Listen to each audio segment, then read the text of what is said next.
Bom, então o objetivo desse vídeo é a gente dar uma revisada no conteúdo da aula de sábado de equação. Então peguei aqui a questão 2. Então relembrando, por que a questão era de equação de primeiro grau? Então nós vamos identificar a presença de uma equação de segundo grau quando houver duas características. Primeiro, tem que ter dois ou mais valores desconhecidos. Segundo, tem que haver uma comparação entre eles. A comparação pode ser feita através de uma expressão do tipo 2 a mais, 3 a menos, uma expressão multiplicativa como dobro, triplo, quádruplo e por aí vai, ou por uma fração. Então a questão número 2 ela era uma equação porque ela mostrava de que maneira que a Vitória utilizou o seu salário. Uma parte ela gastou, uma parte ela depositou na poupança, uma parte ficou com ela e a questão nos pede o valor total. Então nós temos 4 assuntos: o salário dela, que seria o total, e as 3 formas de uso do dinheiro, o que ela gastou, o que ela depositou e o que ficou com ela. Dos 4 assuntos, nós só sabemos um, que é o quanto ficou com ela. Os demais valores não foram dados a nós. Então, nós já temos 3 valores faltando. Para ser equação, tem que ter pelo menos 2. Então, essa condição já foi atendida. Agora, nós temos certeza que é uma equação de primeiro grau porque existe uma comparação entre os valores. E essa comparação foi feita mediante o uso das frações, que ela gastou 3/5 do salário líquido e depositou 2/5 na poupança do que restou. Então já sei que é uma equação de primeiro grau. Quando numa equação de primeiro grau eu não conheço o valor total, eu vou dizer que o valor total equivale a x, porque ele é desconhecido. A partir daí, eu vou ter que nomear as frações. Primeira coisa, quando uma fração fala sobre o total, eu só ponho um x do lado dela. Então, Vitória gastou 3/5 do salário líquido, ou seja, 3/5 do total de todo o seu salário.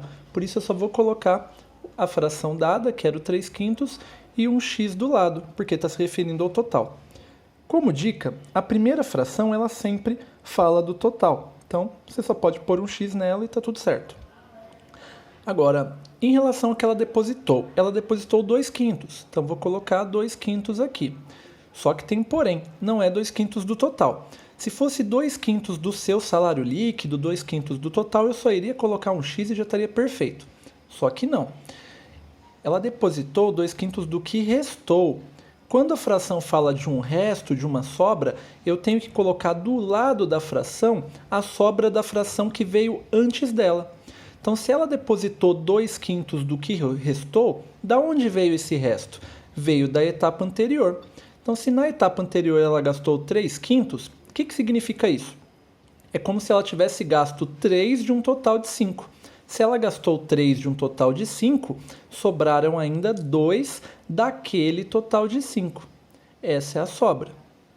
Portanto, sempre que uma fração falar de uma sobra, põe a fração que foi dada e põe do lado dela a sobra da etapa anterior. Se ela gastou 3 de um total de 5, sobraram 2 daquele total de 5.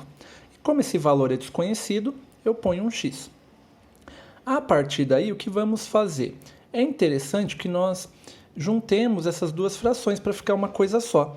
Então, para juntar, nós vamos multiplicar os dois números de cima e os dois números de baixo. Vai ficar assim: 2 vezes 2, 4, sobre 5 vezes 5, 25. E ponho o x do lado. O restante eu só vou copiar. Eu prefiro fazer uma coisa por vez porque, se você errar, se você se confundir, fica mais fácil para que você corrija, para que você veja o seu erro.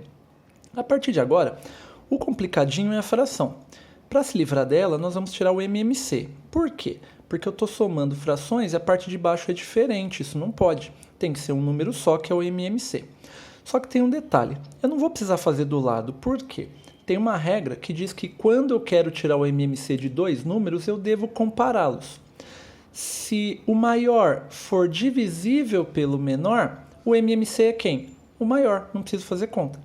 Como o 25, que é o maior, é da tabuada do 5, como o 25 é divisível por 5, então ele é o MMC, eu não preciso montar do meu lado.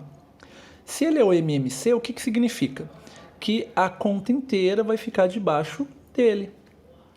Então não vai ter briga.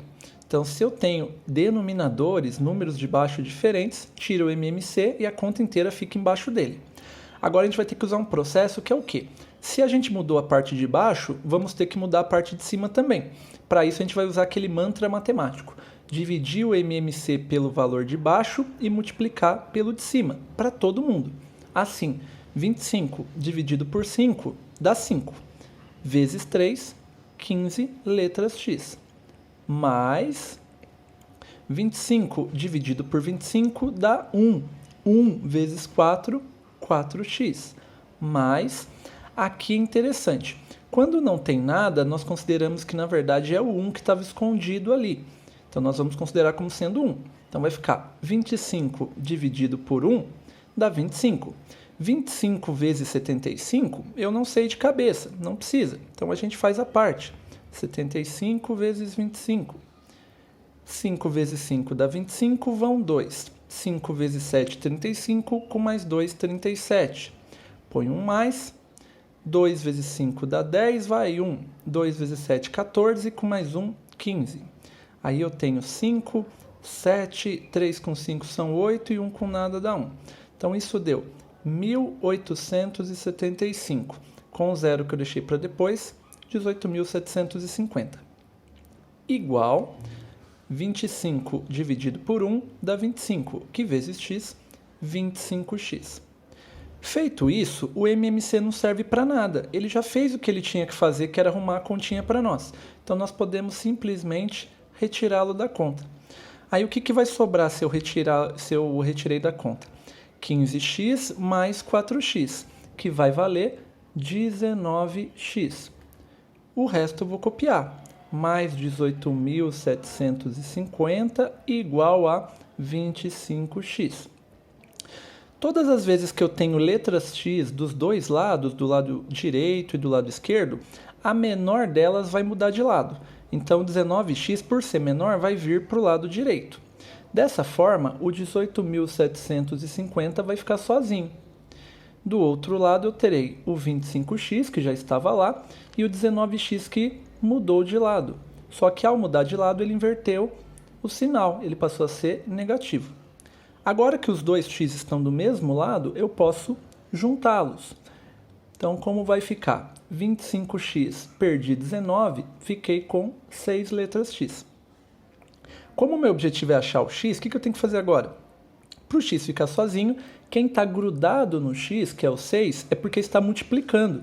Então ele deve passar para o outro lado com a operação inversa, que seria dividindo.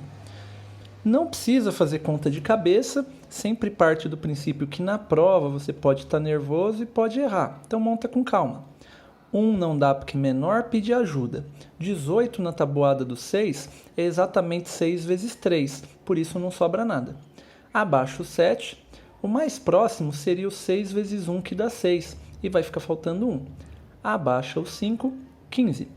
O mais próximo seria o 6 vezes 2, que dá 12, ficam faltando 3. E abaixo o 0, 30. 30 na tabuada do 6 é exatamente 6 vezes 5, e nada sobra. Portanto, o meu x equivale a 3.125. Agora a gente precisa entender o que é isso que nós encontramos. Para saber, eu preciso olhar aquela simbologia inicial. Nós descobrimos o valor do x, mas quem que era o x? Quem foi chamado de x? Observando o início, nós vemos que quem foi chamado de x foi o valor total. Por esse motivo, se nós achamos o x, nós acabamos de descobrir o total, que nesse contexto seria o salário líquido dela, o quanto ela ganha. Como a questão solicitou exatamente isso, aí podemos dizer que a questão acabou. O gabarito era a letra E.